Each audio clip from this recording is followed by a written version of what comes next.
Bienvenue à l'enregistrement de notre troisième culte du Carême. Cette culte, nous allons méditer la croix de Jérusalem. Nous commençons avec l'introïde. Tous mes ennemis chuchotent entre eux contre moi. Ils méditent sur mon malheur. Même celui avec qui j'étais en paix, en qui j'avais confiance et qui mangeait mon pain, lève le talon contre moi. Déverse ta fureur sur eux, et que ton ardente colère les atteigne. Que leur domaine devienne désert, que plus personne n'habite dans leur tente. En effet, ils poursuivent celui que tu frappes, ils racontent les souffrances de ceux que tu as blessés. Ajoute cette faute à leur faute, et qu'il n'ait aucune part à ta justice.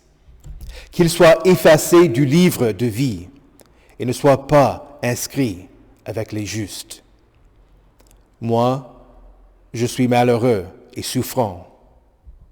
Ô Dieu, que ton secours me mette en sécurité. Au nom du Père et du Fils et du Saint-Esprit. Amen.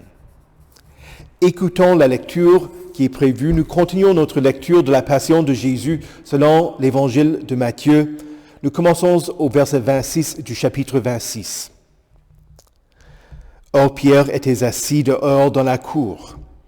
Une servante s'approcha de lui et dit, « Toi aussi, tu étais avec Jésus, le Galiléen. » Mais il le nia devant tous en disant, « Je ne sais pas ce que tu veux dire. » Comme il se dirigeait vers la porte, une autre servante le vit et dit à ceux qui se trouvaient là, « Cet homme aussi était avec Jésus le Galiléen. » Il le nia de nouveau, avec serment, « Je ne connais pas cet homme. » Peu après, ceux qui étaient là s'approchèrent et dirent à Pierre, « Certainement, toi aussi tu fais partie de ces gens-là, car ton langage te fait reconnaître. » Alors, il se mit à jurer en lançant des malédictions. « Je ne connais pas cet homme !» Aussitôt, un coq chanta. Pierre se souvint alors de ce que Jésus lui avait dit. « Avant que le coq chante, tu me renieras 3 fois. » Il sortit et pleura amèrement. Le matin venu, tous les chefs des prêtres et les anciens du peuple tinrent conseil contre Jésus pour le faire mourir. Après l'avoir attaché, ils l'emmenèrent et le livrèrent à Ponce Pilate le gouverneur. Alors Judas, celui qui l'avait trahi, voyant qu'il était condamné, fut pris de remords et rapporta les 30 pièces d'argent aux chefs des prêtres et aux anciens, en disant, « J'ai péché en faisant arrêter un innocent. » Ils répondirent, « En quoi cela nous concerne-t-il? C'est toi que cela regarde. » Judas jeta les pièces d'argent dans le temple, se retira et alla se pendre. Les chefs des prêtres les ramassèrent en disant, « Il n'est pas permis de les mettre dans le trésor sacré puisque c'est le prix du sang. » Après en avoir délibré, ils achetèrent avec cet argent le champ du potier pour y ensevelir les étrangers. C'est pourquoi ce champ a été appelé Akeldama, champ du sang, jusqu'à aujourd'hui. Alors s'accomplit ce que le prophète Jérémie avait annoncé. Ils ont pris les 30 pièces d'argent, la valeur à laquelle il a été estimé par les Israélites, et les ont donnés pour le champ du potier, comme le Seigneur me l'avait ordonné. Confessons notre foi en Dieu le Père, le Fils et le Saint-Esprit. Je crois en Dieu, le Père Tout-Puissant, Créateur du ciel et de la terre.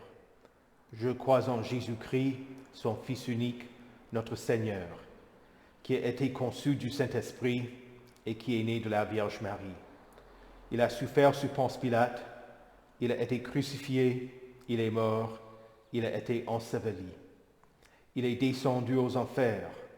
Le troisième jour, il est ressuscité des morts. Il est monté au ciel. Il siège à la droite de Dieu, le Père Tout-Puissant. Il viendra de là pour juger les vivants et les morts.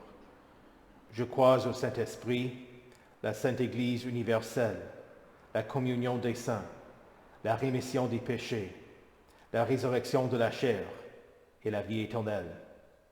Amen.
Prions.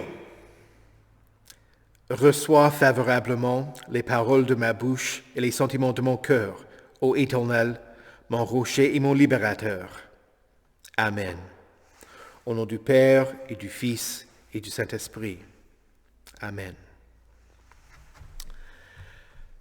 Le texte pour notre méditation aujourd'hui se trouve au chapitre 2 de la lettre de Saint Paul aux Éphésiens, les versets 16 à 18. Il a voulu les réconcilier l'un et l'autre avec Dieu, en les réunissant dans un seul corps au moyen de la croix, en détruisant par elle la haine. Il est venu annoncer la paix à vous qui étiez loin et à ceux qui étaient près. À travers lui, en effet, nous avons les uns et les autres accès auprès du Père par le même Esprit.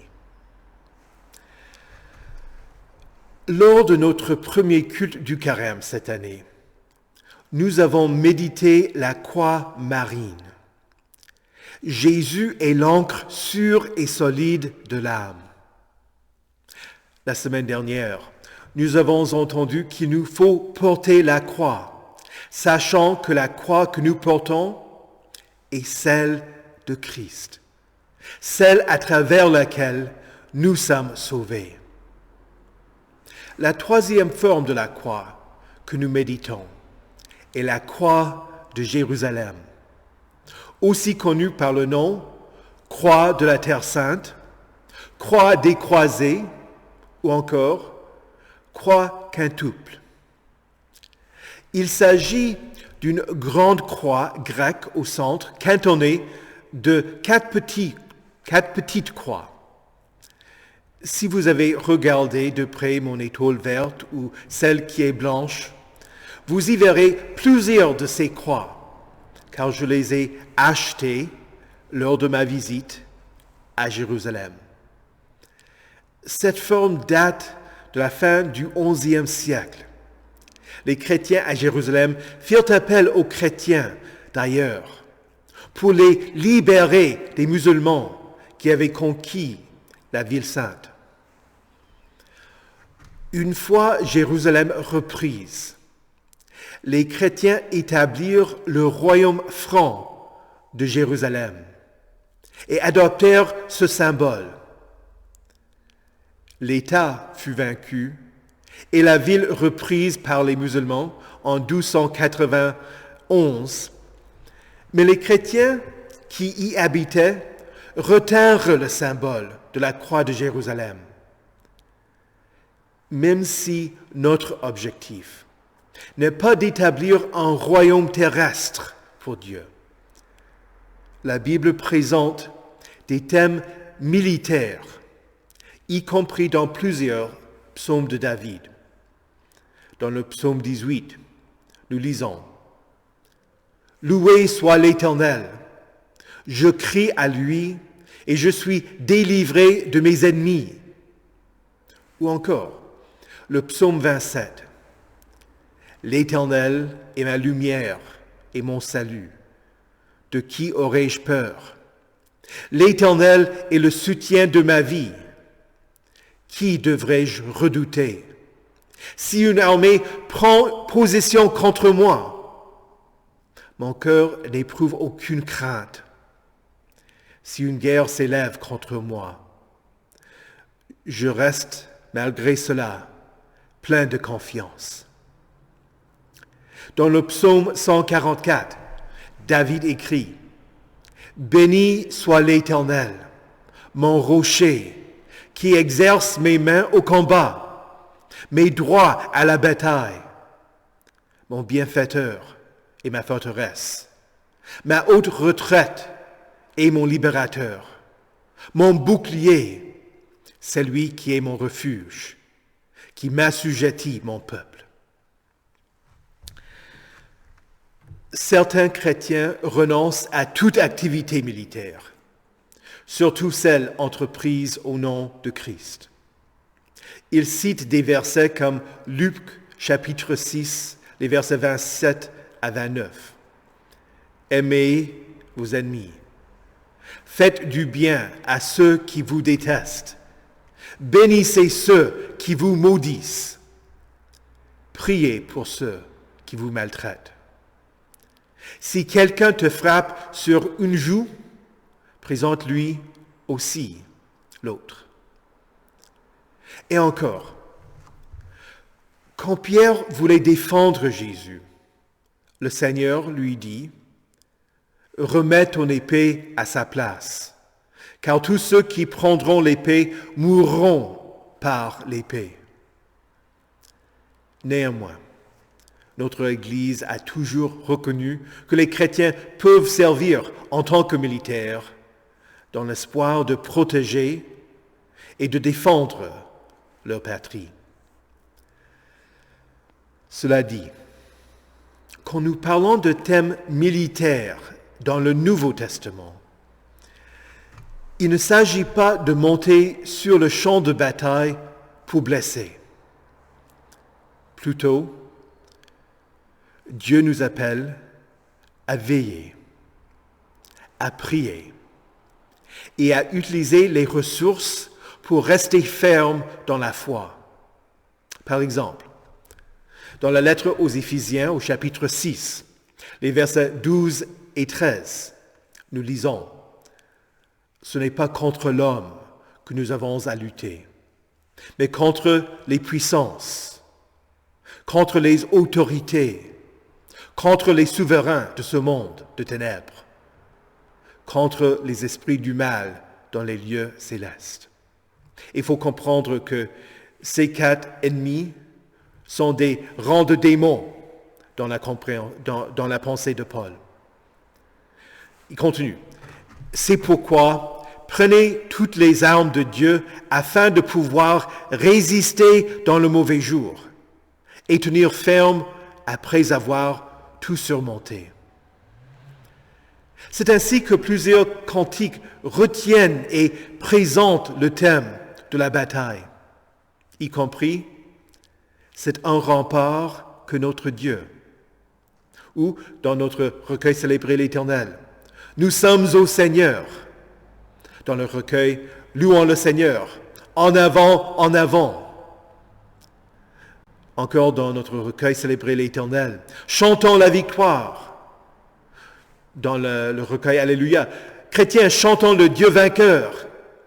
Et il y a toutes sortes d'autres cantiques de Pâques qui se réjouissent de la victoire de Christ. Ces cantiques existent en d'autres langues aussi, en allemand. Christ du Beistand deiner Kreutzgemein et Versag nicht du Häuflein klein. En anglais, stand up for Jesus et Onward Christian Soldiers. L'Église fait la distinction entre l'Église militante et l'Église triomphante.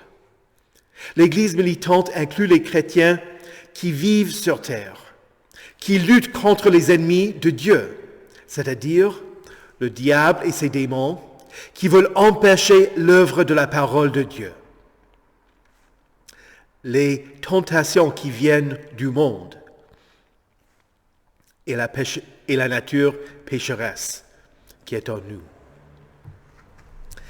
L'Église triomphante inclut ceux qui ont lutté le bon combat de foi, qui ont saisi la vie éternelle et qui se reposent maintenant de leur travail. Cela dit, il y a d'autres significations liées aux 5 croix. Par exemple, souvent sur le dessus des autels, ou bien souvent sur les tissus blancs qui couvrent l'autel, il y a 5 croix. L'une dans chaque coin et une autre au centre. Tout récemment, j'ai vu cela sur l'autel en plein air, tout près du cimetière à Uberach. Cette formation de croix représente les 5 plaies de Jésus. 2 pour ses mains qui ont été clouées à la croix, 2 pour ses pieds et une dernière pour l'endroit où le soldat transperça le côté de Jésus pour s'assurer qu'il était mort. Mais il y a une autre signification pour la croix de Jérusalem. Depuis le XXe siècle, les protestants ont utilisé la croix de Jérusalem pour dire qu'il faut porter la croix partout dans le monde. Avant son ascension, Jésus dit à ses disciples, « Vous recevrez une puissance lorsque le Saint-Esprit viendra sur vous. Et vous serez mes témoins à Jérusalem, dans toute la Judée, dans la Samarie et jusqu'aux extrémités de la terre. » Certains voient une croix pour Jérusalem, une autre pour la Judée, une troisième pour la Samarie et la quatrième ou la dernière pour les extrémités de la terre. D'autres ont dit qu'en commençant à Jérusalem, l'Église a proclamé la croix vers le nord, vers le sud, vers l'est et vers l'ouest. Bien que ses origines semblent être liées à la guerre et à la première croisade, la croix de Jérusalem nous rappelle que Christ a été percé pour expier nos péchés. Nous avons paix avec Dieu par l'intermédiaire de notre Seigneur Jésus-Christ. Il mit fin à l'animosité entre les chrétiens d'origine juive et ceux qui étaient non-juifs. Il est venu afin de les réconcilier l'un et l'autre en un seul corps, avec Dieu par la croix, en détruisant par elle la haine. Vous êtes réconciliés avec Dieu par la croix de Christ. Jésus a expié tous vos péchés.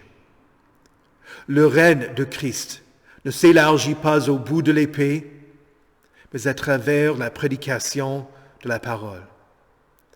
C'est à nous d'annoncer la bonne nouvelle aux autres, afin qu'ils soient réconciliés à Jésus, car Christ a réconcilié le monde avec lui-même, en ne chargeant pas les hommes de leurs fautes.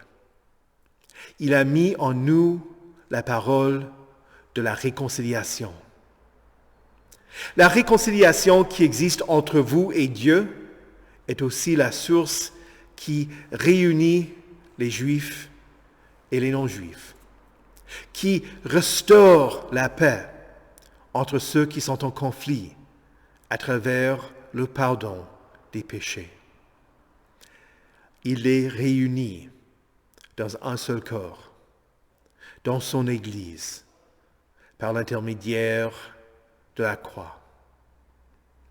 Christ annonce la paix à ceux qui étaient loin et à ceux qui étaient près. La croix de Jérusalem n'est pas seulement une croix pour les Juifs, pas juste une croix pour la ville de Jérusalem. Elle est pour nous tous. Elle est pour ceux qui sont toujours loin de Christ, afin qu'ils s'approchent aussi de notre Seigneur. À travers Jésus, nous avons les uns et les autres accès au Père par le même Esprit. Que le Dieu de la paix vous conduise lui-même à une sainteté totale et que tout votre être, l'esprit, l'âme et le corps, soit conservé irréprochable lors du retour de notre Seigneur Jésus-Christ. Amen. Que la paix de Dieu, qui surpasse toute intelligence, garde vos cœurs et vos esprits en Jésus-Christ pour la vie éternelle. Amen.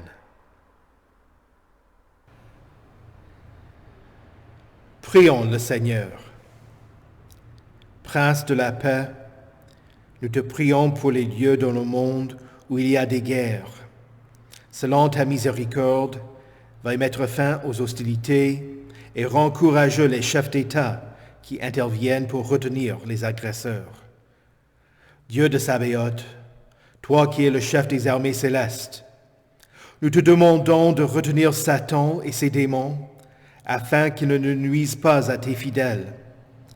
Selon ta bonté, à travers la parole, libère ceux qui sont harcelés par le malin. Seigneur Jésus, source de notre réconciliation, nous te demandons d'intervenir pour résoudre les conflits entre chrétiens, car il est agréable, il est doux pour les frères de demeurer ensemble. Sauveur du monde, ton désir est que tous viennent à la connaissance de la vérité et soient sauvés. Soutiens l'œuvre des missionnaires et des pasteurs, que toute paroisse agisse comme un centre missionnaire, prêchant l'Évangile d'abord à ses paroissiens, mais aussi en voyant la nécessité de faire connaître la bonne nouvelle à ceux qui sont près et à ceux qui sont loin. Dieu notre Père, protège ton Église des attitudes racistes et donne à tes fidèles une ouverture envers autrui, sachant que dans ton royaume, il y aura des hommes de toute nation, de toute tribu, de tout peuple et de toute langue. Ô Christ, nous te demandons de protéger ton Église de ceux qui s'opposent à toi et à ta parole. Aide-nous à répondre avec bienfaisance à ceux qui nous font du mal. Seigneur de vie, nous te demandons de venir en aide à ceux qui souffrent, ceux qui sont malades, aux pauvres, aux isolés, aux veuves, aux orphelins, aux gens qui vivent sans domicile fixe, ainsi qu'à toute autre personne qui a besoin de ton aide. Conduis ton peuple afin qu'il reconnaisse les difficultés des autres et qu'il réponde avec compassion. Seigneur Jésus, conduis-nous à ton royaume et enseigne-nous à prier. Notre Père, qui es aux cieux, que ton nom soit sanctifié, que ton règne vienne, que ta volonté soit faite sur la terre comme au ciel. Donne-nous aujourd'hui notre pain de ce jour. Pardonne-nous nos offenses, comme nous pardonnons aussi à ceux qui nous ont offensés. Et ne nous laisse pas entrer en tentation, mais délivre-nous du mal. Car c'est à toi qu'appartiennent le règne, la puissance et la gloire, au siècle des siècles. Amen. Que la grâce de notre Seigneur Jésus-Christ, l'amour de Dieu et la communion du Saint-Esprit soient avec vous tous. Allez en paix. Amen.